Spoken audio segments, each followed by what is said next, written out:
Hi friends, ഞാൻ സ്വപ്ന. SB കിച്ചണിലേക്ക് എല്ലാവർക്കും സ്വാഗതം. ഇന്ന് ഞാൻ ഉണ്ടാക്കുന്നത് അമ്മ ഉണ്ടാക്കാറുള്ള നാടൻ ചിക്കൻ കറിയാണ്. അതിനു മുമ്പ് എൻ്റെ ചാനൽ ആദ്യമായിട്ട് കാണുന്നവരാണെങ്കിൽ വലതുവശത്ത് കാണുന്ന സബ്സ്ക്രൈബ് ബട്ടൺ ഒന്ന് ക്ലിക്ക് ചെയ്യണേ. നമുക്ക് ആദ്യം ചിക്കൻ 1/2 കിലോ ചിക്കനാണ് ഞാൻ എടുത്തേക്കുന്നത്. പിന്നെ തക്കാളി, മുളക് പൊടി 2 ടീസ്പൂൺ, ഇഞ്ചി ഒരു ചെറിയ പീസ് കൊത്തിയരിഞ്ഞത്, മഞ്ഞൾപ്പൊടി ചെറിയ ടീസ്പൂൺ, മസാലപ്പൊടി 1 ടീസ്പൂൺ, മല്ലിപ്പൊടി 2 ടീസ്പൂൺ, 2 ഉരുളൻകിഴങ്ങ് അരിഞ്ഞത്, 10 വെളുത്തുള്ളി അരിഞ്ഞത്, 2 പാല്, 1 സവോള അരിഞ്ഞത്, കറിവേപ്പില, 5-6 പച്ചമുളക് അരിഞ്ഞത്, തനിപ്പാല്, പാകത്തിന് ഉപ്പും. ഇനി ചിക്കൻ നമുക്ക് ആദ്യം അതിലേക്ക് ഇടാം.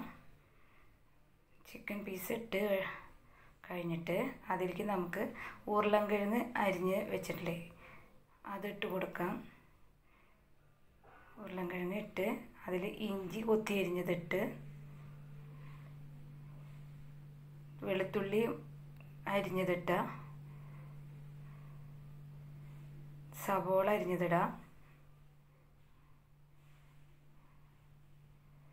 പച്ചമുളക് നെടുകെ കീറിയത് ഇട്ട് കൊടുക്കുക, കറിവേപ്പില ഇട്ട് കൊടുക്കുക.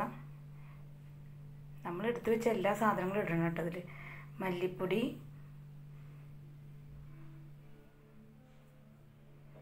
മഞ്ഞൾപ്പൊടി, മസാലപ്പൊടി, മുളക് പൊടി, തക്കാളി. ഇനി നമുക്ക് പാകത്തിന് ഉപ്പിട്ട് കൊടുക്കാം. എന്നിട്ട് കുറച്ച് വെളിച്ചെണ്ണയും കൂടി അതിലൊഴിക്കുക. നന്നായിട്ട് കൈകൊണ്ട് കൂട്ടിത്തിരുമ്പണം.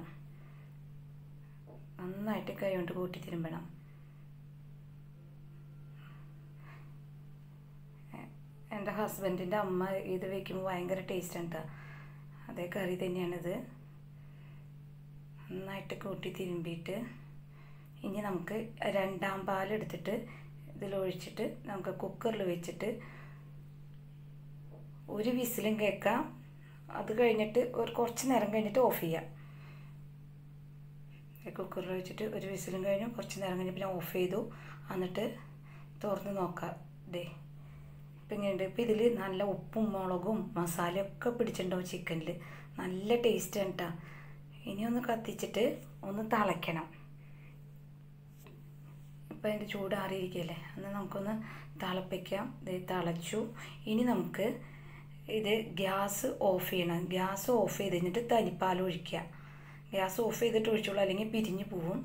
ഗ്യാസ് ഓഫ് ചെയ്ത് കഴിഞ്ഞിട്ട് തനിപ്പാൽ ഒഴിച്ച് കണ്ട നല്ല ടേസ്റ്റുള്ള കറിയാണ് കേട്ടോ. തനിപ്പാൽ ഒഴിച്ചിട്ട് ഇനി ഇരുന്ന് കുറുതായിക്കോളൂ കേട്ടോ. നമ്മളിത് കാണുമ്പോൾ ഇങ്ങനെ ഇരുന്നാലും കുറച്ച് നേരം കഴിയുമ്പോൾ അത് കുറുതായിക്കോളും. തനിപ്പാൽ ഒഴിച്ചൊന്ന് ഇളക്കി കൊടുക്കണം. ഇളക്കി കൊടുത്തില്ലെങ്കിൽ അത് ചിലപ്പോൾ ചൂടുകൊണ്ട്, അടിയില്ലാത്ത ചൂടുകൊണ്ട് പിരിഞ്ഞു പോകുന്നത് കാരണമാണ്. ഇനി നമുക്കിതൊന്ന് താളിക്കണം. അതിന് വേണ്ടിയിട്ട് വെളിച്ചെണ്ണ ഇട്ടിട്ടുണ്ട്. വെളിച്ചെണ്ണ തന്നെ വേണം കേട്ടോ, നല്ല ടേസ്റ്റുള്ളൂ. അതിൽ ഇത്തിരി വെളുത്തുള്ളിയും ഇത്തിരി ചുമന്നുള്ളിയും കറിവേപ്പിലയും 2-3 വറ്റൽമുളകും പിച്ചി ചീന്തിയിട്ട് കൊടുക്കുക. എന്നിട്ട് ഒന്ന് മുരിയ വരെ വറുക്കുക. മുരിഞ്ഞു. ഇനി നമുക്ക് ഇതെടുത്ത് നമ്മൾ ആ ചിക്കൻ കറി ഓഫാക്കി വെച്ചുള്ള ചിക്കൻ കറിയിലേക്ക് ഇട്ട് കൊടുക്കുക. വളരെ എളുപ്പം ഉണ്ടാക്കാൻ പറ്റുന്നതാണ്, നല്ല ടേസ്റ്റ് ഉള്ളതാണ്. നമ്മുടെ കാരണന്മാരൊക്കെ മുമ്പ് ഇങ്ങനെയാണ് ചിക്കൻ കറി വെച്ചിരുന്നത്. ഇത് ഭയങ്കര ടേസ്റ്റിയാണ്. എല്ലാവരും ഉണ്ടാക്കി നോക്കണം. ഇവിടെ നമുക്ക് ചപ്പാത്തിക്കായാലും ചോറിനായാലും നല്ലതാണ്. നല്ല ടേസ്റ്റുള്ള ചിക്കൻ കറിയാണ്. എല്ലാവരും ഉണ്ടാക്കി നോക്കണം. എല്ലാവർക്കും ഇഷ്ടപ്പെട്ടെന്ന് വിചാരിക്കുന്നു. ഇഷ്ടപ്പെട്ടാൽ എല്ലാവരും എനിക്ക് ലൈക്ക് തരണം, സപ്പോർട്ട് ചെയ്യണം. എല്ലാവരും ഒന്നുണ്ടാക്കി നോക്കണേ.